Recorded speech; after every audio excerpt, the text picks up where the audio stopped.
of all, welcome this evening. It's great to be here. It's nice to see some familiar faces. Tonight's topic is on writing survey questions, and I've called it a maximum engagement approach because one of the challenges, one of the most difficult things with surveys or questionnaires is getting somebody to uh, start the questionnaire is not so hard, but getting them to finish the whole questionnaire so you get a complete unit of data from them.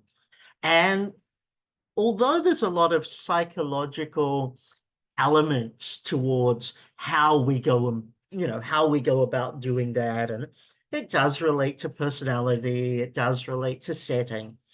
It also relates to how you write the questions to ensure that people are able to and also interested in completing the entire survey or questionnaire. So I look at tonight as everything that I want to talk about is simply about how do we maximize our chances of getting a respondent to go from beginning to end of the survey, submit or hand back or however you do it, but to complete that survey.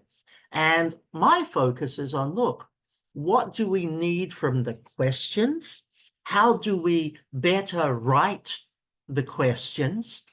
And how do we make sure that what we write as questions gives us the information that we need in a way that we are able to analyze it. So that becomes the most, to me, the most important driving question. My objectives for tonight are quite simple. I want to highlight overview core considerations in survey design and construction. So I'm not going to delve straight into words just yet, but I am going to talk about how we go about structuring a complete survey so that we're getting that engagement and we're building up rapport. I want to understand important approach considerations to ensure intelligent choices when constructing and executing survey research. And this is for you to be able to think through, and eventually, as you design your survey, this is for you to be able to think through, create a survey that is both ethical, well-structured, and is going to meet your needs as a researcher. I'm going to say a lot of times about meeting your needs as a researcher, because honestly, quite often we write surveys or questionnaires to, I want to say appease, but to fit into the target demographic that we are surveying. So we might soften a few questions here or do something a little bit different in one section, just so that we kind of get that engagement. But at the heart of any survey design is the fact that you need to have your research needs met first. So the most important person in designing a survey or in the survey itself is not the respondent, but it is actually you as the researcher. So I want to, bring the focus back to ourselves as researchers and making sure that we are getting that right. Third objective, explore, understand the importance of word choice, question order, and survey structure to the overall effectiveness of your survey instrument. And the thing that I'm going to probably spend too much time on tonight, because I like to talk, but that's actually word choice and how we structure questions to get data that is useful for us, and how we structure questions from a quantitative tool, i.e. a survey, to give us both quantitative and qualitatively inclined data that we can use.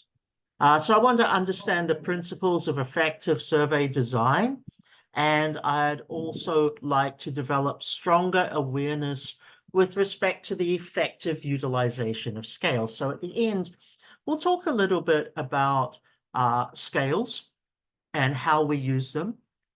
And I also want to, in a way, emphasize don't overuse scales as well, because sometimes scales and the use of that type of question makes us think, oh, I can add in some extra questions. But as we rely on that, it may also say to the respondent subtly, this survey's too big, it's taking too much time. And that can be an overwhelming experience for the respondent, who then might turn around and say, you know what, I can't finish this survey. And that happens to me. I join a lot of surveys. So if you're part of our chat group, you'll see sometimes people share surveys. I look at surveys online. If I'm able to answer it and I meet the requirements, I'll answer it. But sometimes I get halfway through a survey and realize this is exhausting. I wasn't mentally prepared for it. The questions are draining my thinking and so forth, and I'll stop. That means the researcher has missed out on an entire set of data because their design didn't think through some of the challenges that they will face, and they didn't think through not only what they needed, but they didn't think through how the respondent is going to react to it. Now, I've probably done my first slide through that, but let's go through this idea. How should I approach my survey design? And I really focus on the me because, or the my, because for us, if we don't get the survey design that gives us the data that we want, it's very hard for us to be able to analyze that data. And it's going to be very hard for us to bring together a robust set of conclusions based or grounded in that data. So we've really got to focus. So I put it down to 3 big questions to ask ourselves. The first one is, what do you want to achieve? So as a researcher, what do you want to achieve? And that, the goals to inform your research conclusion. Now, that's a little bit slightly different to the second one, which is what do you actually need answered, which is kind of related to your research questions. But let's talk about these two. From your survey, what are you actually doing? Now, I'm going to ask it in a different way. If my survey is a pilot study, maybe I'm only getting 20 respondents. And I say only because, I'm ambitious and hope I'll get lots, but for some of us, getting 20 can be a very solid achievement.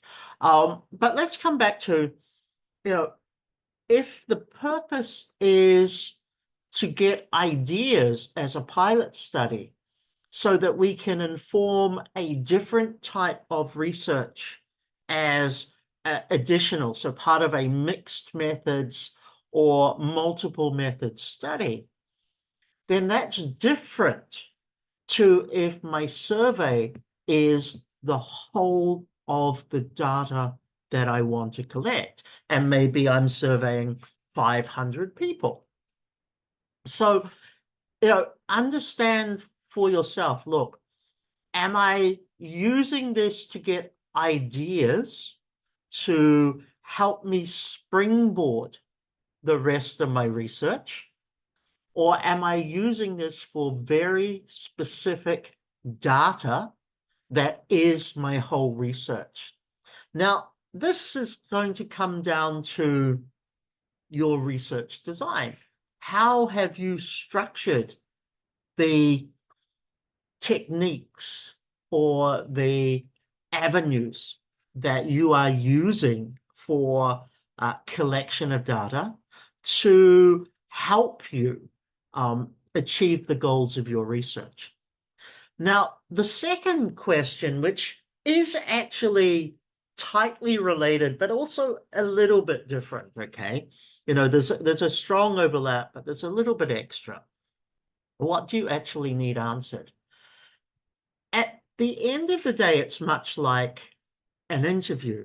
And if you came to last week's session, you know, I talked about what can you find out without having to ask it first. You need to be able to determine, look, the things that I absolutely need for my analysis are this. If you don't need demographic data, don't put it in there. If you don't need a certain section because you realize that your questions have given you, or some of your questions have actually given you enough to get to a particular point, then you can also need that, you know, take that out. But this also comes back to specifically what your research questions are. So your research questions, as you write them in chapter 1, for example, your research questions as you write them have to correlate to the questions that you are asking in your survey. If they don't correlate, your respondent won't know, but you're going to struggle getting the information that you need. And the final part is, in what format or output do you need this? So this is both, you know, am I wanting, if I say it this way, surveys and questionnaires are a fundamentally quantitative tool, but they also have qualitative output components to it. You can get narrative outputs from a survey depending on how you structure it. So what format do you want? Do you want it in data that you can analyze statistically?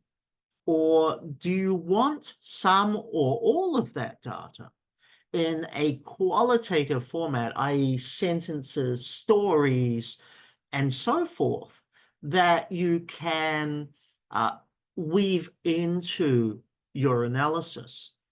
And not only do we have to say, you know, do I want it in a qual or quant format or a mix? Because, you know, you can effectively have it as a mix. You also have to think about how will you code this when it comes to your data analysis. And coding is about how you take every person's response and then you sort of put it into either a spreadsheet or you put it into some sort of document to help you understand what the responses are. And the biggest mistake that you can make when designing a survey is not thinking about how you're going to use and effectively how you're going to code and analyze the responses that you get, i.e. the different data points. So to me, these are the things that I have to put at primary consideration before I even think about how am I going to word something? How am I going to do something? These are the most important elements. The final comment on this slide, great survey design is as much about your research needs as it is about the response abilities, and that is two words, the ability to respond of your participants as well. So really, as you design your survey, before you even get into the words, think about what you want from it. Now, tonight is a lot more about the questions. So let's get on to the actual questions itself. And there's three basics I want to highlight first, because this is not the wording, well, it is, but it actually is the approach to the wording and how we deal with this. So three things we have to consider: appropriate versus inappropriate language, relevant versus irrelevant questions, and also language. and neutral versus loaded questions. And I'm going to give you a couple of examples here. So I've got a research project, fictitious research project, which is about the studentship experience of currently enrolled PhD candidates, i.e. you guys. So let's look at appropriate versus an inappropriate. An appropriate question might be, from your perspective, do you have a generally positive relationship with your current supervisor? Although that's kind of vague, because what if I have two supervisors? So I could reword it from your perspective. Do you have a generally positive relationship with your current primary supervisor, i.e. the main one you connect with? Now, all I'm talking about here is the tone of the relationship, and I call it generally positive. That might mean, once in a while they give you feedback that sort of hurts your soul, and you're like, oh, I can't handle. But on the whole, you have a good relationship. Now, actually, I might be wanting to find out something else. But an inappropriate way of asking that would be, is there sexual tension between yourself and your supervisor? Now, that comes across as an inappropriate question because, one, I've guided it very specifically towards a particular issue, i.e. sexual tension. So sexual harassment is perhaps the focal point of my topic. Now, this is going to give me a yes, no, or sometimes answer. Now, that depends on what I choose. I can either do yes or no, or I might do yes, no, sometimes, please explain. At the end of the day, what I want to be able to do is make sure that my questions are very clear, are not leading, not encouraging someone to go off track, but also I want to make sure that the way in which I structure the questions actually works well. So here's where it becomes a little bit vague, because if I choose the question in red, from your current perspective, from your perspective, do you have a generally positive relationship with your primary supervisor? The answer can be yes or no. If the answer is yes, fantastic. If the answer is no, I should then come to a next question, says, is this less than desirable relationship due to A, sexual tension, B, cultural communication challenges, C, lack of availability of supervisor? And I can actually then go in and have opportunities where people can specify. But going too direct sometimes makes it not seem appropriate. Now, let's go to relevant versus irrelevant. And I'm only going to give, I'm giving an example in context of studentship. Now, a relevant question might be gender. And, I wrote this slide before the concept of pronouns came in. So people probably want to cancel me now for not having the 26 other pronouns available. But basic relevant is gender identity. Are you male? Are you female? Or do you identify as an other? Now, that is relevant in terms of studentship experience. Why? Because you already know I want to find out about sexual harassment and so forth in the relationship. Or I might want to understand about, the actual positivity of the relationship between candidate and supervisor. So knowing your gender helps me a little bit in the analysis, because we might discover that male students, male research candidates with male supervisors have the most simple but effective relationship, for example. We might find that female research candidates with male supervisors experience more perception of sexual tension or sexual harassment or discomfort in the experience and the relationship between candidate and supervisor. So that's relevant. But an example of an irrelevant question is, what is your monthly income? Your monthly income is very, very unlikely. And I can't say it doesn't have a relationship, but it is very, very unlikely to have an impact upon your studentship experience with your supervisor.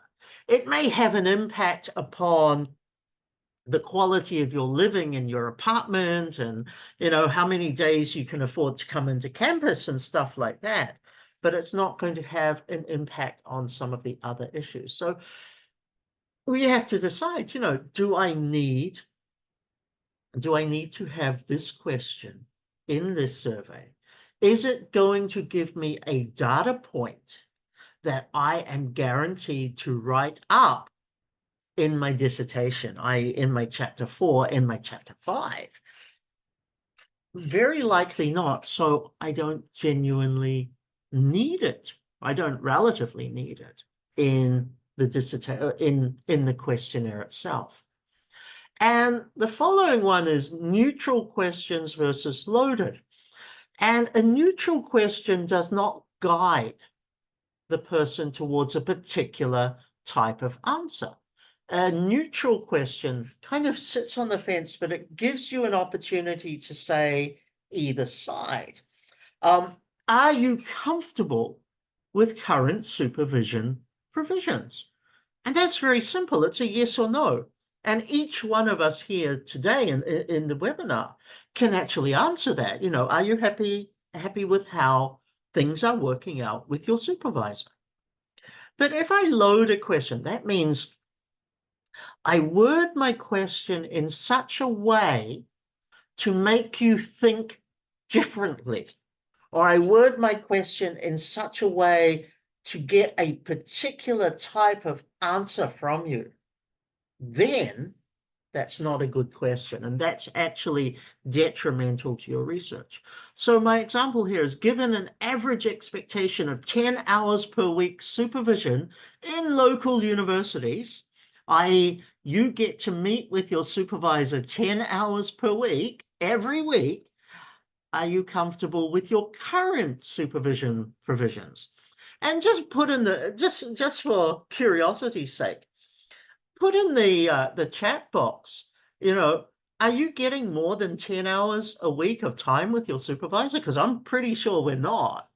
But, that's simply asking us that. And when we say, oh, wow, some universities, some PhD candidates are getting 10 hours a week of time with their supervisor, and I get 1 hour every fortnight, I am not getting a good experience. Now, that has already kind of shifted how you are going to respond to some questions. And we could do some other ones. Politics questions will work. The crime rate during the Trump administration actually increased 35%. Do you think Trump is, a suitable person as the next president? That's a loaded question versus saying, do you perceive crime rates to be a major challenge in your city? Which political party or which presidential candidate in the United States do you think is going to help improve crime rates or crime rate statistics? So we can go from very, very direct pushing you towards an answer to one where you actually are answering honestly. And this is the key point. A loaded question is guiding your respondent to answer the question you want your way. A neutral question is giving you quality research responses. Now, we move into how do I deal with response formats? Because in a survey, in a questionnaire, chances are you are not communicating directly with the person. You can't, unlike in an interview, you can't sort of poke them or probe them and say, well, tell me more. You have limited opportunities for that, and we'll talk about that. But what you're actually doing is looking at having data that you can work with. Now, the response format here is most important to you because this comes down, let's go back to my first question. What do you actually need answered, and in what format or what output do you actually need this? So thinking through and choosing these is going to help you. There are three broad types of response formats, i.e. how people can answer and how you have to set people up to answer this.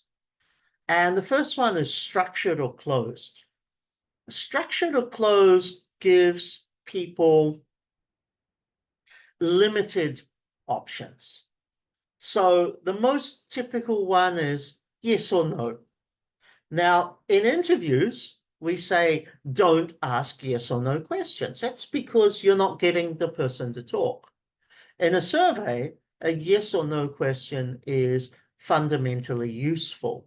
So a structured or a closed question kind of directs you to the answers that are available, and sometimes it allows something else. You can, in a survey, have an unstructured or open-ended approach as well. And unstructured allows the respondent to use narrative. Now, this is kind of like an email interview in that sense, because you ask questions and you let them answer. This is not going to be your only response format strategy. But you might find that sometimes for certain questions, you need the respondent to say, you know what, this is my reflection. So you might have had a whole lot of scale questions where they go through, they tick some boxes, etc. And then at the end, you ask them to reflect and you give them a response, an opportunity to respond. Now, if I'm doing this in a face-to-face survey, so perhaps I've got a printed survey, I'm out on the streets, I'm snowballing it and I'm talking to people and they'll just write down within the space. I might have a Zoom link to, sorry, not a Zoom link, a Google Docs link, my apologies. I might have a Google Docs link to my survey, and I send that out to a number of different people around. And when it comes to a open-ended or an unstructured question, there'll be a space that they can type in the answer. And I might leave that space open for as many people as, as many words as they want, or I might restrict it to the point that you only need 250 words, or you only need 300 characters or something to put your answer in. So we have some control opportunities over this. And the third most common one is scales or scaled response formats. And that's where, you sort of have, and I'll talk about scales soon, but the scales are agree, slightly agree, neutral, disagree, strongly disagree, that type of thing. So it gives you a chance to, on a continuum or an element of a continuum, to be able to put where you fit. Now, there's some examples down here. An open question might be age. And I'm just going to ask you for a moment, please tell me in the chat box, just type in, please tell me what your age is. I'm curious to see the responses because every time there might be something slightly different. But generally speaking, when we put our age into a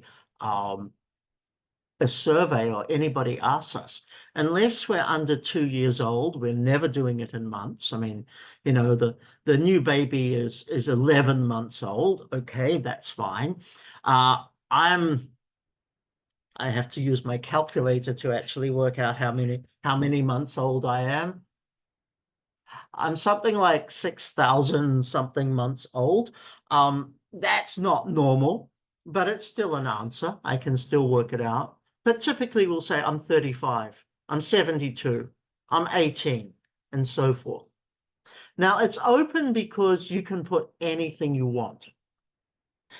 Reality is, when we do a survey, this is where the coding, the back end, in terms of how we get the data, this is where we might face some challenges. If I ask you your age, I would like you to calculate your age in months, please. Now, that's going to be a little bit of a problem for some of us because, you know, like me, I have to go onto my calculator. I'm 6,000 something months old. I hope I calculated that right. That seems a lot of time. You may still get answers that do not fit the intention of the question. So although common sense tells us, you know, let's answer in years, that's not always going to be the case. Nationality could be open. Now, here's a challenge. Again, this comes down to your wording. What is your nationality? And I'll give an example. I'm Caucasian. Actually, no, that's my cultural origins. That's not my nationality. I could say I'm Chinese.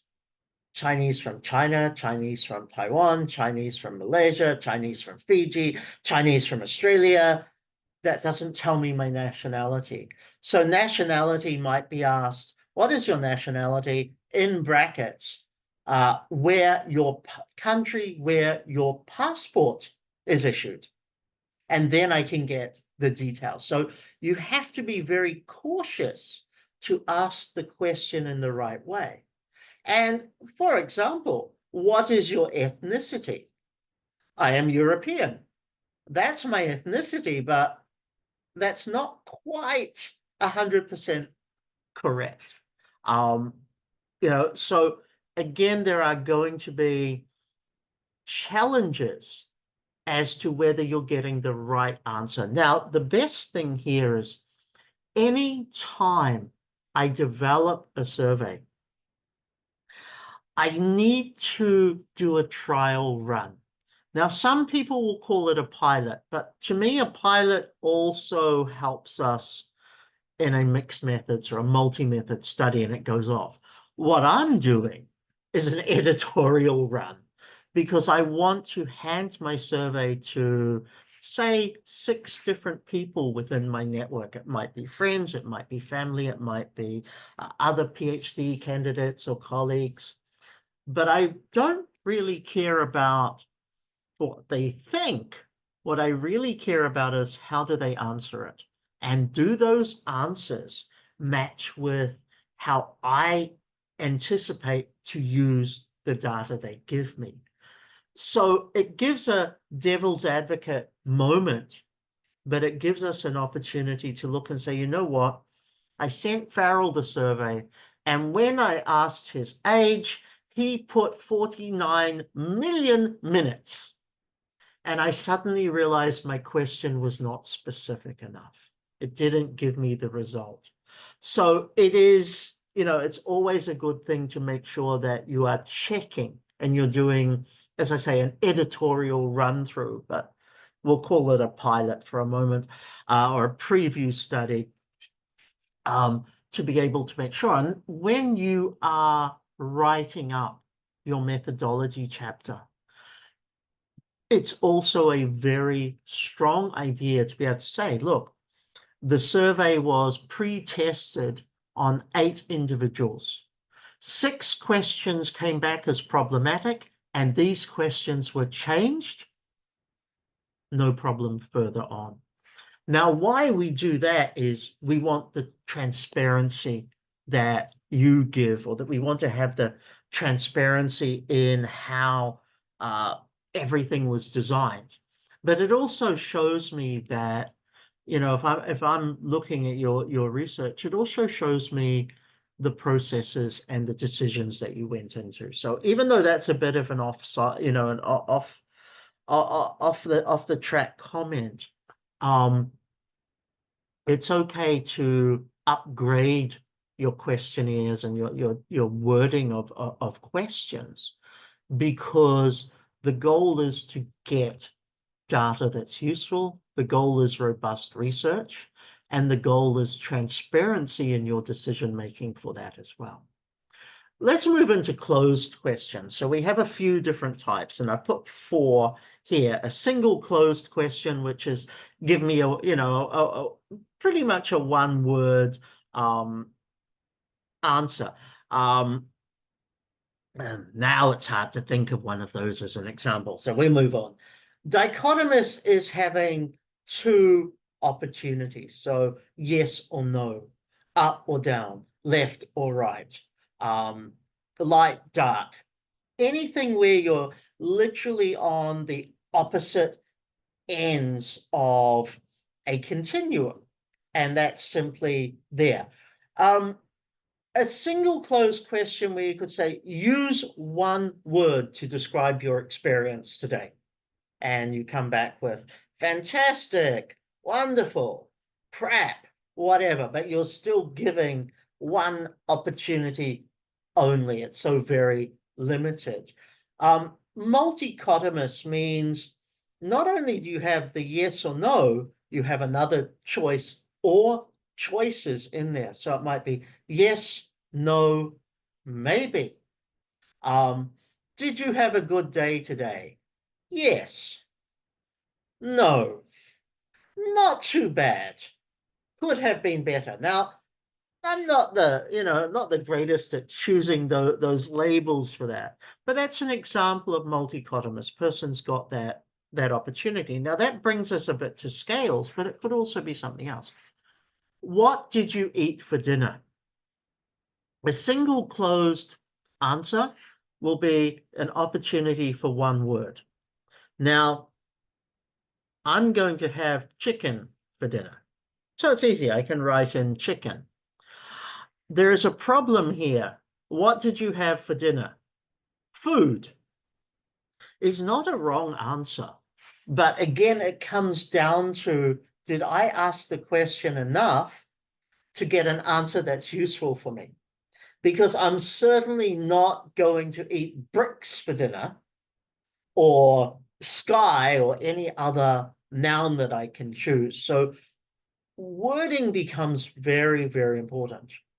In dichotomous closed questions, I'm asking the same thing. What did you have for dinner? And I'm going to use my friends from India as an example. I had vegetarian or non-vegetarian. Whether that's the way you're going to ask it or not, that's quite a common way that I see that being expressed. At least you can tick, yes, I had vegetarian food, or yes, I had non-vegetarian food. Multichotomous gives us a set of choices. So I might say, what did you have for dinner? Fish, chicken, beef, vegetarian.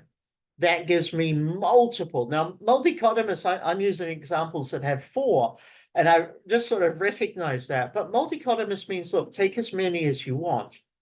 But if you have too many, one, tell me how you're going to use that data, because that's really going to be, you know, imagine if you have 25 answer responses and you survey 12 people, you're not getting data that you can use. So be cautious about with the multichotomous how many responses you have.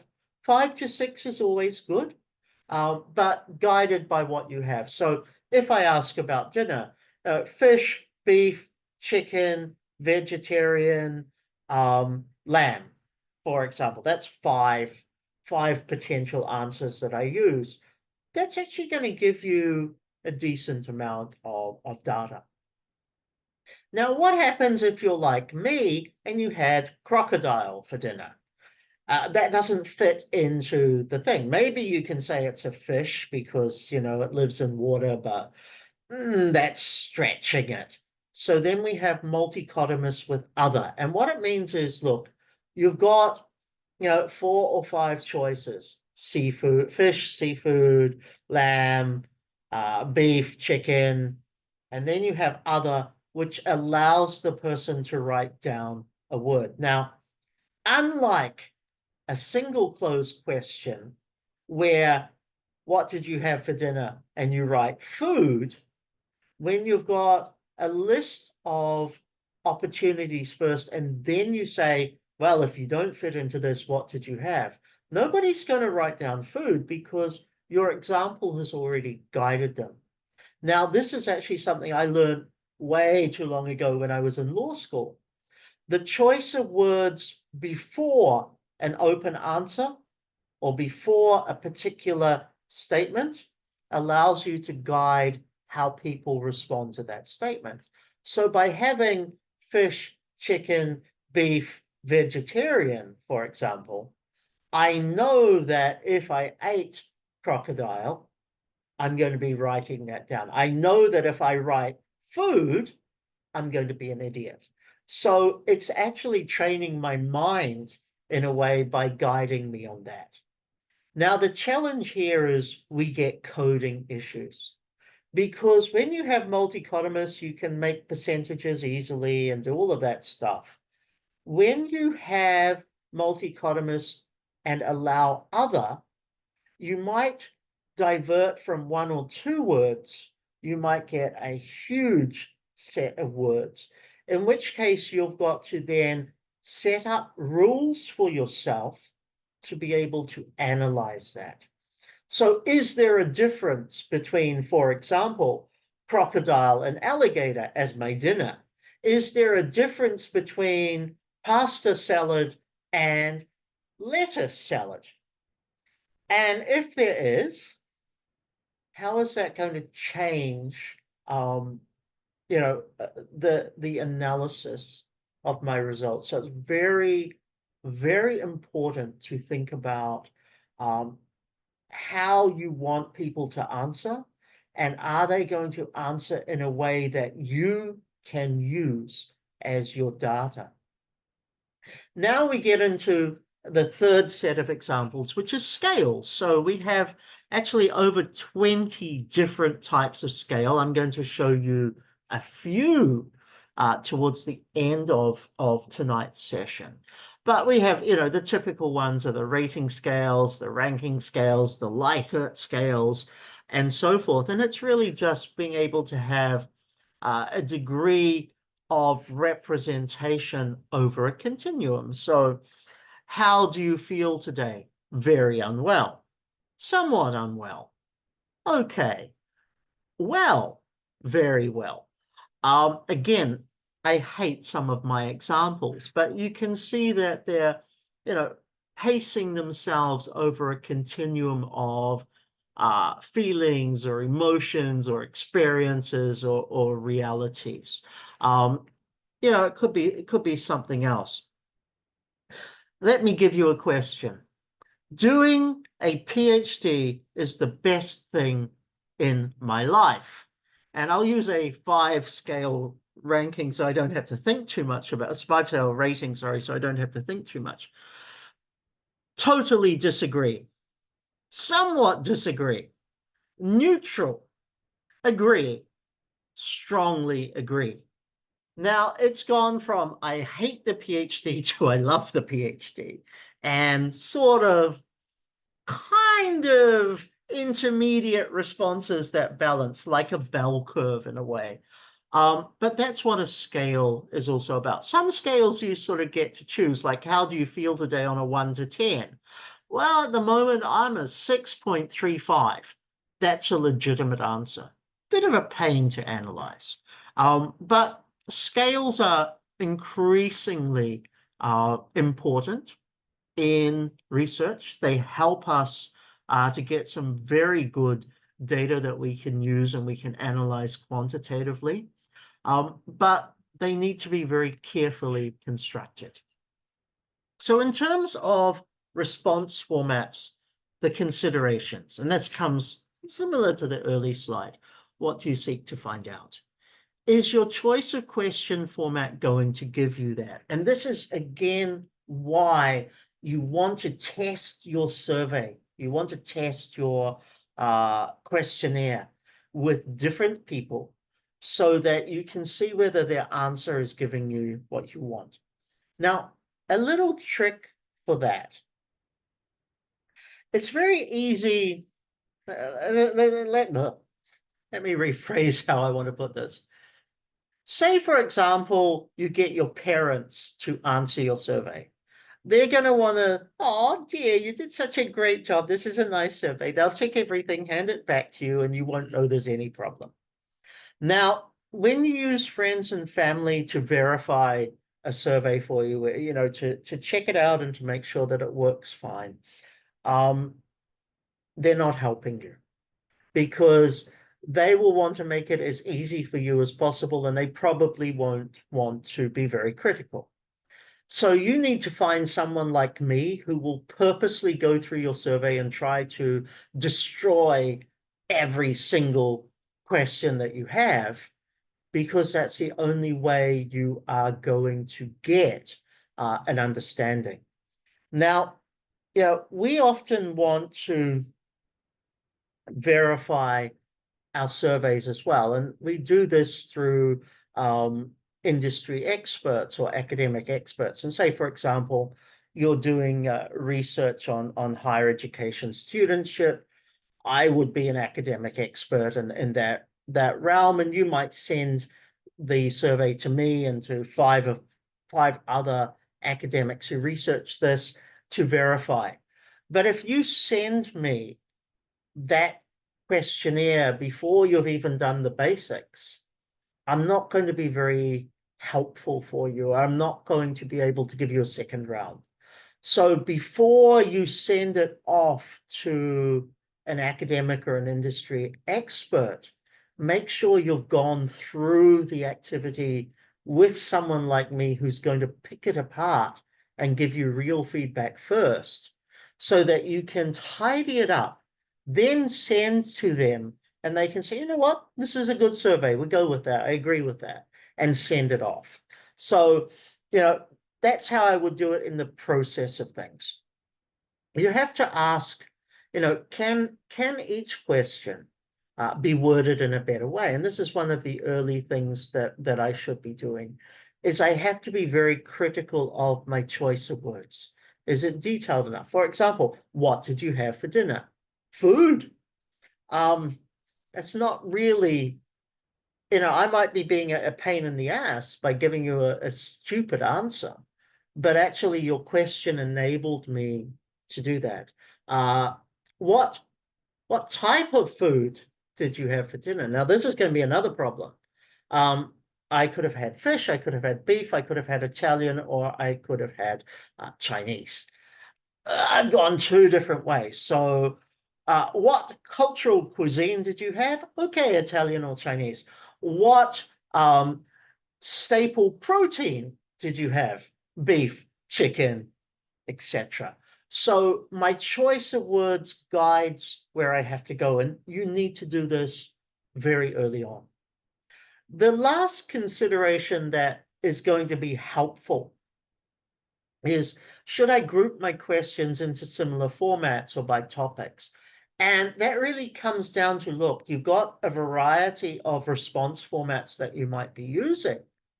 Actually, should I be grouping them together based on how it gets responded, or should I group them together based on topic? For example, you know, if you had coffee today, all the coffee questions are together. If you ate fish today, all the fish questions are together. You've got to be able to think very cautiously about how you want that represented and presented in the situation. Now, I'm just put up a couple of examples. I've got 2 slides of this. I'm going to go through it really fast. Dichotomous and multichotomous questions, good or bad? And this is really for you to think about. Would you recommend this webinar to others? You all should be saying yes. But I'm giving you two choices, yes or maybe. I'm not giving you a choice to say, no, it was crap. Don't ever listen to Craig because he knows nothing. I'm guiding. This is a loaded question. I'm guiding you towards something. No matter what, even if you say maybe, I feel good about myself because you didn't say no. But that doesn't give me data. I don't get data about people who are like, well, that didn't help me at all. Where did you hear about this webinar? Facebook, website, word of mouth. Okay, so our primary channel of communication is LinkedIn, followed by WhatsApp chat groups, neither of which are represented here. Let's go to the next one. So first question, bad. Second question, bad. I'm not getting the data I need. Third question, how old are you? I'm either less than 18, I'm 18 to 24, I'm 25 to 31, or I'm 31 to 36. That seems okay. So for the purpose of today, I am 31 years old. Do I tick 2 boxes in this? It's giving me data that overlaps. And when my data overlaps, I don't get an accurate representation. Now it's only age. I don't, probably don't care about age that much. But if I am caring about the age, that's important. The second element about this is the iteration or the gaps. 18 to 24 versus 25 to 31 versus 31 to 36. They're different ranges each time. So I'm not getting something that is considered consistent in that. So when I'm doing something like this, one, I've got to make sure no overlaps. Two, I've got to make sure that the ranges are each the same. So it may be blocks of 5 years. So 18 to, I cannot do my maths, 18 to 23, 24 to, yeah, I can't do my maths, damn that. But you can figure out what I mean. It might be easy. 18 to 27, 28 to 37, 38 to 47, 48 to 57, 58 plus. That's at least consistent ranges that I'm using. Now, another example, what is your income? And I want you to think about this one. Now, it doesn't matter whether I need to know your income or not, but what is your income? 10,000 to 20,000, 20,000 to 30,000, 30,000 to 40,000. Great. I don't have an opportunity for somebody who has less than 10,000 income. I don't have an opportunity for somebody who has more than 40,000 income. And again, what if my income is 30,000? But there are more problems. What currency am I using? Is this US dollars? Is this rupiah? Is this euros, for example? Without specifying a currency, I have a limitation. I have my overlaps at 20,000 and 30,000. I don't have my low income. I don't have my high income. And worse, what is your income? Is this daily, weekly, fortnightly, monthly, annually? So I give an example. I live in Malaysia. Malaysian companies pay people per month. I come from New Zealand. In New Zealand, I am offered an annual salary. It's $100,000 dollars per year, but I'm paid weekly. Every Friday, I get my $2,150 or whatever it is as my paycheck. So it varies according to, to where you are, to potentially who your respondents will be. But I've not given enough information to even say, well, is this a monthly salary? Is this an annual salary? So again, question wording comes back to this is not a very detailed enough wording. Let's move on to the order of questions. Now, the next set of consideration beyond what you need and how you're going to ask them is in what order do you put the questions so that the respondent feels comfortable about the experience. So chunking and building is about bringing certain topics together. Easier questions first, developing harder questions, then moving on to another topic. Easier questions first, developing harder questions. This is all about building rapport, building trust between the survey and ultimately the researcher and the respondent. It also creates patterns in their minds so that if the pattern is consistent, the pattern of how questions are going to be asked, if the pattern is consistent over the experience of the survey, then it is going to be much easier for them to answer it because they're not constantly having to think, how do I answer this question? How do I answer this question? Is there a logical order? Now, the logic comes from you, but it also comes from an understanding of them, the respondents, and how they might think about the logical process or progress in which it's there. It's an investment of time. So how much time are you going to ask your respondent to invest in your actual survey? We always want at the beginning to be able to say the survey will take approximately 15 minutes of your time, but you need to really go through it. And you need to also say, okay, if I can only get 10 minutes of the person's time, which questions are my priority?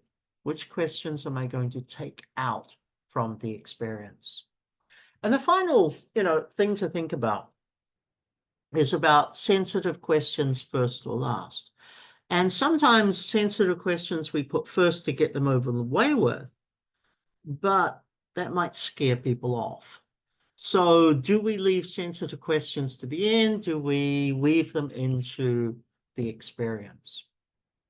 Now, I'm going to go through this. I know I've hit an hour already, so I'm going to go through these a little bit faster to go through stuff, but this is important. Principles of question wording is the question brief. You don't want a 5-paragraph question. You want the question to be very simple, to the point, understandable. Secondly, will the words be uniformly understood? If I use a particular word, does it have any added meaning? Does it have any secret meaning? Does it have any innuendo? Or will it translate poorly? Because maybe the person's not familiar with your word, so they translate it into their own language. Maybe it doesn't translate well.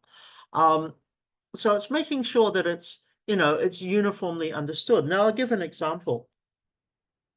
Will you eat supper tonight? For some people, supper is the meal you have at midnight, a couple of hours after you've had your dinner. In other cultures, supper is a word for dinner, which means it's going to be understood differently depending on who you're asking the question to.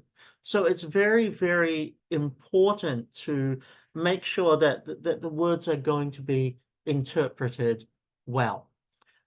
Does the question contain abbreviations? No problem if it does, but if there's an abbreviation that you're going to be using, it is essential for you to be able to define that abbreviation. So if you're using any abbreviations, put the word in full form first, and then in brackets what the abbreviation is so you can use it further down the track. Is the question too vague? What did you have for dinner? My answer was food. Is the question too precise? Did you have baked potatoes for dinner? That's a very precise question if I'm just wanting to find out what type of food they had, because it's either I had baked potatoes or I did not, so I'm leaving out everything else. Is the question necessary? Well, I'm talking about studentship experience of PhD candidates. Your baked potato consumption is actually irrelevant. So it wasn't needed to be there. Now, a bit more wider. Look, can you get this information elsewhere? Is it something that is going to directly contribute to your research analysis and your research output? Is it a double question? Sometimes we try to put two questions into one. Um, you know, do you like American politics and do you support Donald Trump? That's two very different questions, of which my answer is no to both, but I can only give you one answer. So if I say yes, does that mean I like Donald or I like American politics? It doesn't tell me which one. So when I have a double question or it kind of guides me towards something, I'm not getting a I'm not getting a robust answer that I can credibly analyze as part of my research. Does the question have a double negative? These are hard ones to do. A double negative is when you sort of put two terminologies in that cancel each other out. And sorry, I can't think of an example right this moment off the top of my head, silly me. But it's simply when you put something in, the first word makes you think that way, the second word cancels, and it's like, what did that question actually mean? That kind of, again, it misleads people because it's not an easy question to understand. Are the answer choices mutually exclusive? So I gave a great example here, 20,000 to 30,000, 30,000 to 40,000. They are not mutually exclusive. They overlap, which means I'm not getting accurate data. I'm getting loose data, which you cannot then robustly and credibly analyze and write up about. Is the question biased? Guns help protect people. Should we be allowed to have guns in our own home, given the amount of violence that is out there in society today and the lack of police representation on the streets? That's pretty biased. Not only loaded, but I already know that whoever wrote that question doesn't like the police, is pro-gun, is pro-violence. That's a bias. So you've got to really do your best to peel these away. Now, this is where your industry or academic experts come into it. You might feel that you've taken as much bias out of a question as you can. They go through and they're like, no, I still think this is too much. So they can advise you how to neutralize that question or how to reword it in a way that is not sort of showcasing maybe your political affiliation or something else. And the final one is the question objectionable. That's the final one for this slide, sorry. That was like the question I asked right at the beginning. And let me go back to that. Is there sexual tension between you and your supervisor? Oh, well, okay. That might be an objectionable question. Now, it's not that it's harsh language or anything, but it might cross over an acceptable line of ethics, or it might make the assumption that there are problems that you're having, so forth. So you've got to be very cautious with your wording. Further set of principles here. Will the respondent be willing to give the information? So if I say, is there sexual tension between you and your supervisor? And there is. Are you actually even willing to tell me what that is? Are you going to give me information, or are you going to say, you know what, I'm not doing this survey anymore, goodbye? So you've got to make sure that, whatever you're asking, the person is comfortable to answer with. Now, last week we talked about this in respect of interviews. It applies to interviews, to surveys, to focus groups, any interaction we've got. At the end of the day, you've got to be confident that the person responding, your respondent, is actually going to be comfortable giving you the answers? Is the question too demanding? So that could be, do I have to think too much? Do I have to plan an answer? Or even the layout of the question. So I get very frustrated when I do online surveys using scales, because sometimes the layout of the question is too difficult from a phone or from a tab, for example, or from a small screen laptop to actually answer. So it's not just about, are all the answer options there? It's the visual presentation of, or the visual representation of the question that you have to think about as well. But what if I ask you a question that requires too much thinking? So I'd like you to reflect back to your third day of your PhD experience. And I'd like you to remember what article you were reading at that third day in the afternoon, and what key messages did that article tell you? I can't remember what I read this morning. I certainly ain't going to be thinking in that much detail. That requires too much thinking. How do I answer that? So from that perspective, the question is too demanding for us to get a good quality answer. Has too much knowledge been assumed? The question here is, look, is the respondent, does the respondent actually have access to the information to answer? Are they suitably qualified to, to answer your questions? And if you assume that they have too much knowledge and they can't answer your question, you're not getting data that is useful. Is the question technically accurate? Which, it just comes down to, maybe you've asked the question wrongly. It could be a grammar issue. It could be a mistake or a misalignment of a particular fact or something like that. Can the responses be compared with existing information? Now, this is something that's both good and bad. You might have an existing data set that might be older, and you're wanting to compare the past to the present, which means we should be asking it in similar ways. Or it may also be, well, actually, I already have this data available. I don't need to ask it. So it comes back to the question, was the question necessary?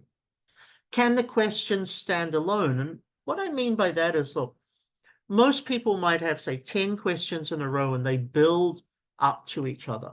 What if I take question 7 and just put that independently in my survey?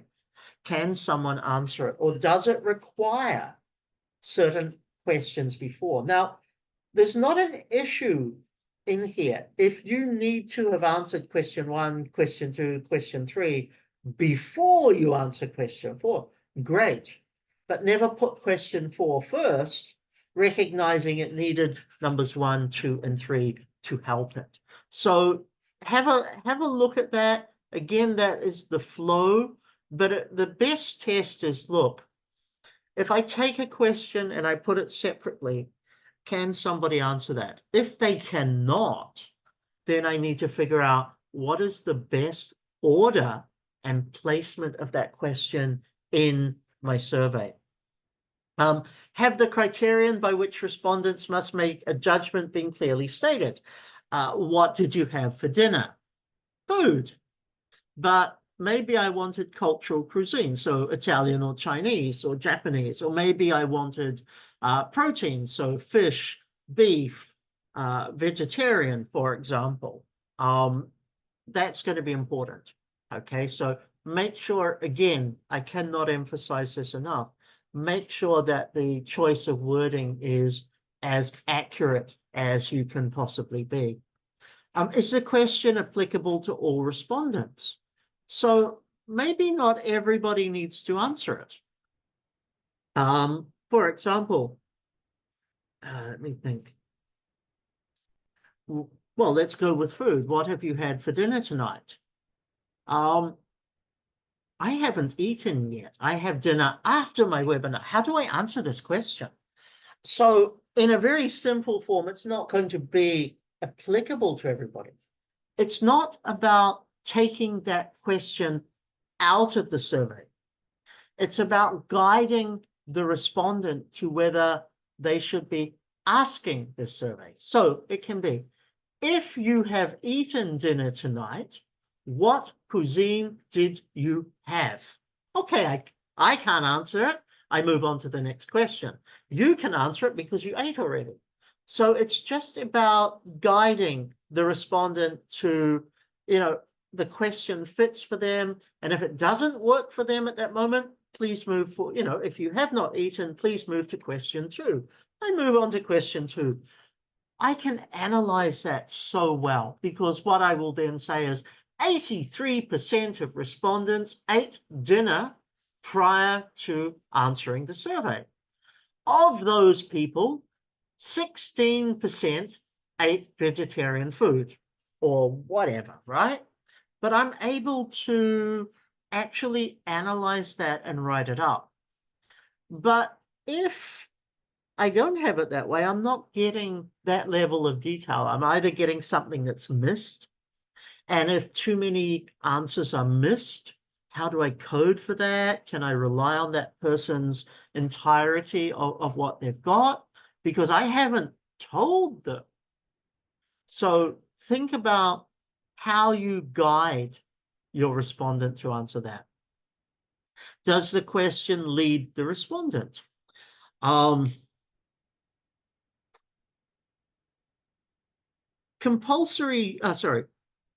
Studies at university have shown that those who achieve a basic undergraduate degree are more successful at life than those who don't. Should university be compulsory for our young people? I'm leading you, I'm guiding you towards say, well, actually, yes, I should. And there's a really good example of an old TV program called Yes, Prime Minister. And they went through this and they were talking about compulsory military service. And they asked it in 2 very different ways. And the same person on the first structure of questions thought compulsory military service was a great idea. The same person, when asked the questions in a different direction, actually came to the conclusion that it was not a good idea. Any question can be led. It's not about, that outcome particularly, but any question can be led, and ultimately any respondent can be led.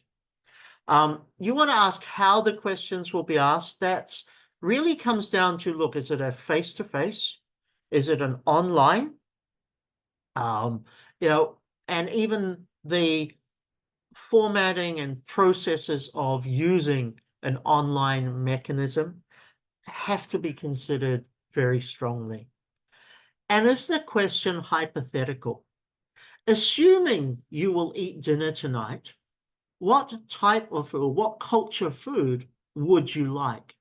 Now, some of us may not have decided what we're having for dinner tonight. So a hypothetical question about future behavior can lead to problems. Now, in any type of research, qualitative oriented or quantitative oriented, there are challenges about predictive or future behavior questions. Now, market research academics have done, marketing academics, I should say, have done a great job on really looking at the impact of future behavior questions. It is always, where possible, best to avoid future behavior. But if you are going to do future behavior, you want to make sure that you leave an open question where the person can explain their rationale from it, because that's going to be helpful. But look in the literature in your own discipline, from the method side, and see what the general feeling about hypothetical questions or future anticipated behavior questions in fact are. We move into screening questions. So this is important. We want to make sure that the person, the respondent, is, I want to say, qualified enough, skilled enough, has access to the knowledge to respond to your survey. So in any question, sorry, in any survey or questionnaire, we have screening or filter questions, and we can filter on a number of things. It can be race, it can be religion, it can be socioeconomic demographics, it can be psychographics, aspiration, behaviors. It can be experience. Have you worked for more than 3 years? No, before I can't answer the question. Connection or level of exposure to the topic. Um, how familiar are you with the American political system? Um, access to information and willingness to provide. That's about making sure that they do know their stuff that's there. And it comes down to, look, if they meet the criterion, great, let's proceed. If they don't, thanks for your time, and move on to a different respondent. Now, in respect of this, you're only needing one or two questions only. You don't want to overly complicate the screening process. So I don't go through, are you Chinese? Are you Indian? Are you Caucasian? Are you Russian? Are you African? We get that. Are you Christian? Are you Buddhist? Are you Muslim? Are you etc., etc.? Then we move on to another one. Do you earn more than 20,000 US dollars per month? Are you male? Are you female? The more you have there, it's too hard. You want to think one or two that are just going to help guide you on the key things that you need.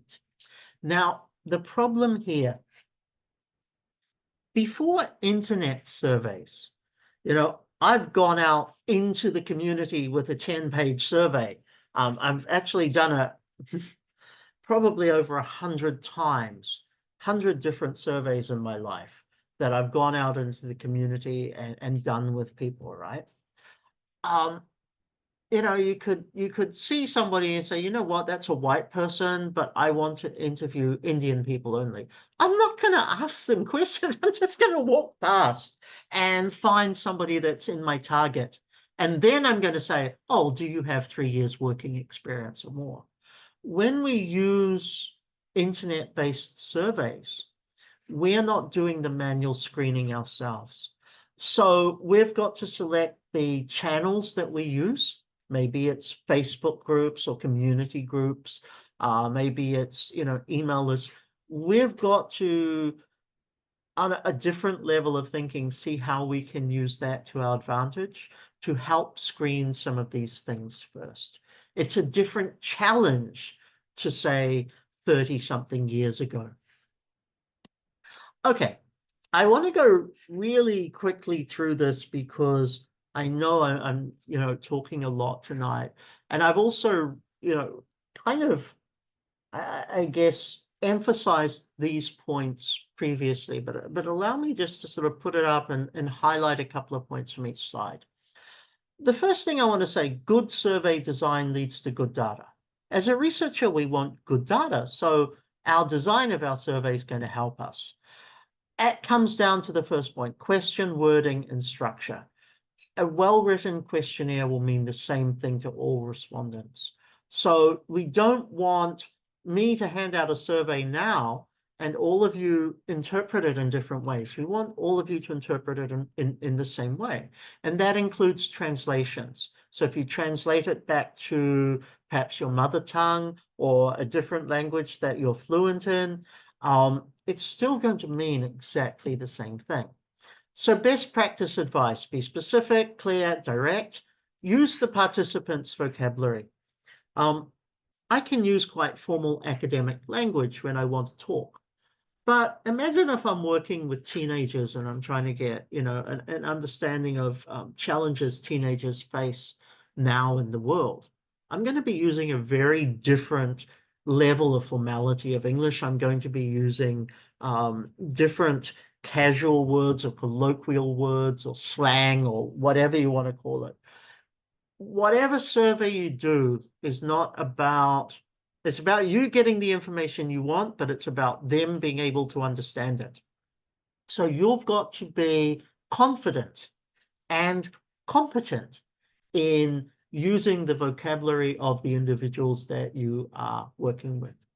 And I'm going to say this, the way we might do a survey with a PhD holder or a professional person who's had 20 years work experience versus how we might do a survey with a person from a low socioeconomic area who hasn't completed high school, who is doing basic blue collar work, the language is very different. So you've got to adjust to that. In your questions, talk like a real person. Treat the questions like a conversation. Don't just have, very perfunctory questions that ask. Actually try to be engaging through your words, even though the person's only going to read it. You still want to be engaging from that. Ask only one question at a time, practice good grammar. Now, the practice good grammar and use participants' vocabulary sometimes butts heads against each other, but in respect of that, try to make sure that you're modeling good, but don't go over the top. Avoid bias-loaded words, start with broad general questions. Sure, keep the survey short, don't be greedy. Be conscious of the amount of time you believe your respondents will contribute or give to you.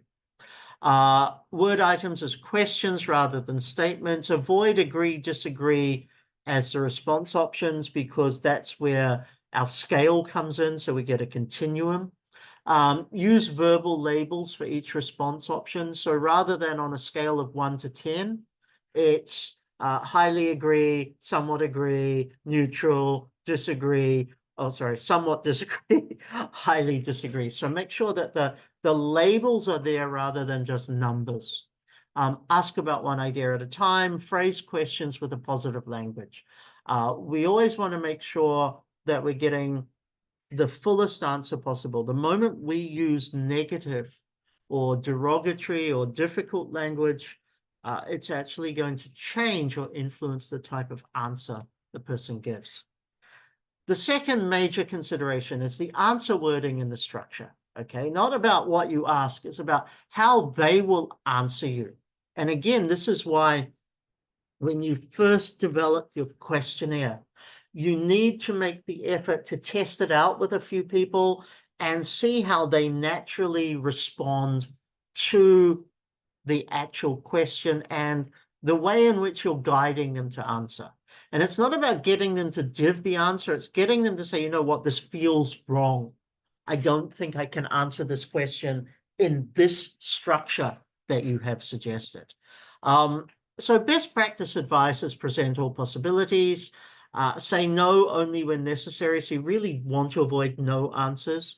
Keep your answers mutually exclusive. Remove universal statements. Use rating scales. At least 5 response options per scale. That's really important. We'll come to that in a couple of minutes. Maintain equal spacing between response options. And the key thing here, and this is where online surveys get really screwed up, it is the layout. It's the visual layout of your survey. You don't want your visual layout to suggest something is more important than others. And when I use Google Docs, for example, and I create a survey, the length of the word on my scale sometimes determines the size or the scale that I get. So sometimes I get a wide box, a narrow box, a wide box, a wide box, a narrow box. Visually, that tells me the narrow answers are less important, so I have to go for something bigger. And it influences how we respond. So be very cautious about the visual representation of the questions so that all answer potentials or all potential answers actually look equal. Use additional space to visibly separate out non-substantive response options. Very important for online, but also if you're doing a printed survey. It really just comes down to how it looks and how I make sure that I'm not subtly or unintentionally even biasing particular answer categories. The final part, the final main consideration is how do I organize the whole questionnaire? So it's the progression, the flow of the items makes the success for the survey. And that's simply, do I ask more important items earlier? Make sure that the items apply to each respondent. Perhaps I use scales rather than single items. Maybe I definitely will maintain a visual consistency for the layout of the survey. And maybe some of the sensitive items will come later in the survey where I'm trying to, or at least I've had the opportunity to build rapport. So to me, it comes down to three things. A great survey that gives you the data that you need is great question wording and the structure of how you word the questions. It's having a really strong structure for how the questions are going to be answered. Not only how they will respond to the question, I'm making it easier for your respondent, but also making sure that you've got data that you can then code, analyze, and represent in your research writing.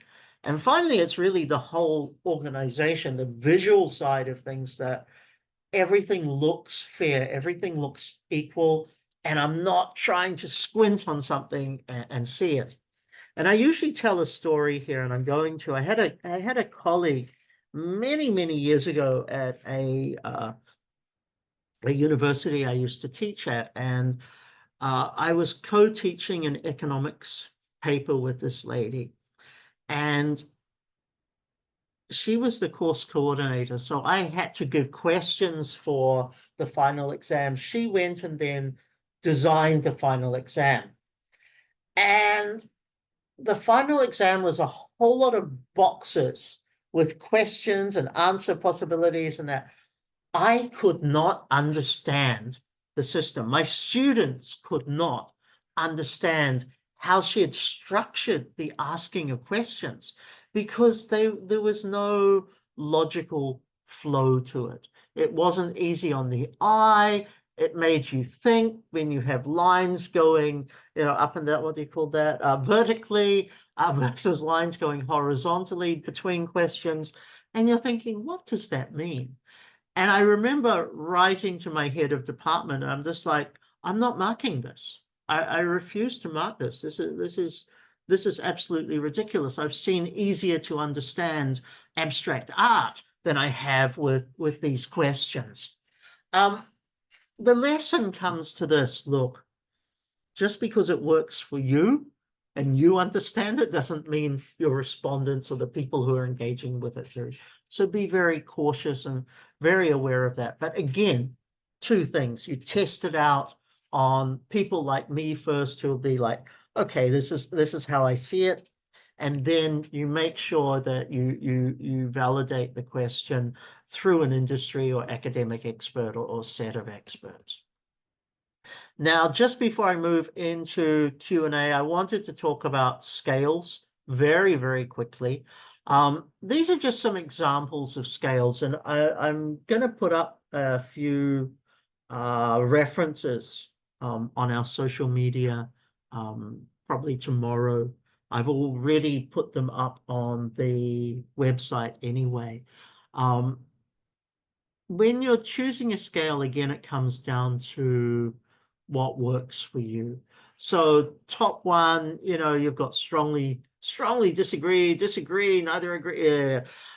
Very systematic. The next one you get that sort of comes into more opportunities. The difference between these is not the scale itself. The difference is the visual representation. Actually, the scales can be asking exactly the same thing. When you get down to number 5, for example, this is where you get to sort of, on a computer, you take your mouse or you take your pen if it's a paper-based and you just sort of mark it somewhere. The problem with using scales like what is represented in number 5 is that if I say, if we all think something is very good, or hang on, we've got not important at all versus extremely important. I'm going to use the word quite important. We're going to mark very different places because of our understanding of what the word quite important means in relation to a continuum.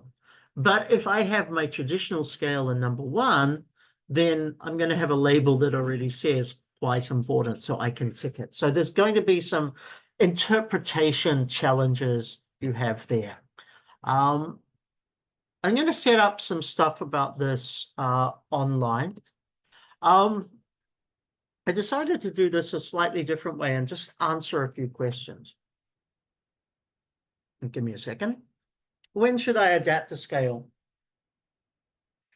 Whenever you find that the answers you need relate more to a scale than to, say, a yes-no dichotomous type approach. You also adapt to scale when you've got multiple questions on, or multiple viewpoints, multiple inroads into the same idea, the same topic. I want to word the items as agree, disagree statements. Yes, you can be very cautious with it, but if you've only got agree or disagree, you're limiting the depth of data that you can get. You really do want to have the mildly, somewhat, strongly, totally. You want descriptives or descriptors before that, and you really ideally want to go into, say, a 5 scale. Can I use different labels in the response options? Yes, you can, but the moment you jump around the labeling that you use, so, you know, strongly agree, strongly disagree, all of that, the moment you jump along that, it breaks the pattern for your respondent, which means it becomes harder for your respondent to naturally respond. And they're thinking too hard, and that's likely to get them to say, you know what, I'm not doing this survey, and they'll pack up. That's what you want to avoid. I want to gain more information. Can I combine 2 points in 1 question? No. Better to ask 2 questions. You can combine 2 analyses into 1 point once you've run the numbers and once you've started to look at the correlation or the relationships or the natural flow between things. Can I ask questions in a negative way? No. You can ask about things like failure. You can ask about things like feeling left out, but don't ask it in a negative way. Ask it in a structured way that's going to give you outcomes. I want to change the number of response options. Again, it comes down to how your respondent is going to see this and whether it's going to be too hard for them. My personal belief, and I'm not saying this is best practice because each of us has unique research, and of course, you know, we might have to be flexible. But if I'm using a scale and say I've got 80 questions, I really want to try and keep it to a 5-point or a 7-point scale throughout those 80 questions. I don't want to, you know, the first 20 questions to have 5 and the next 20 questions to have 7. I want to be as consistent as I possibly can because I'm thinking about the experience of the respondent, making it easier for them. And I want to remove some of the items from a scale that I'm planning on using. That's perfectly fine. You do that before you send you do that before you send off your questionnaire for validation, or even for feedback. Once you've designed a whole questionnaire, then you need to look and say, do I really need this? And you need to be critical even before you send it to someone like myself in that respect.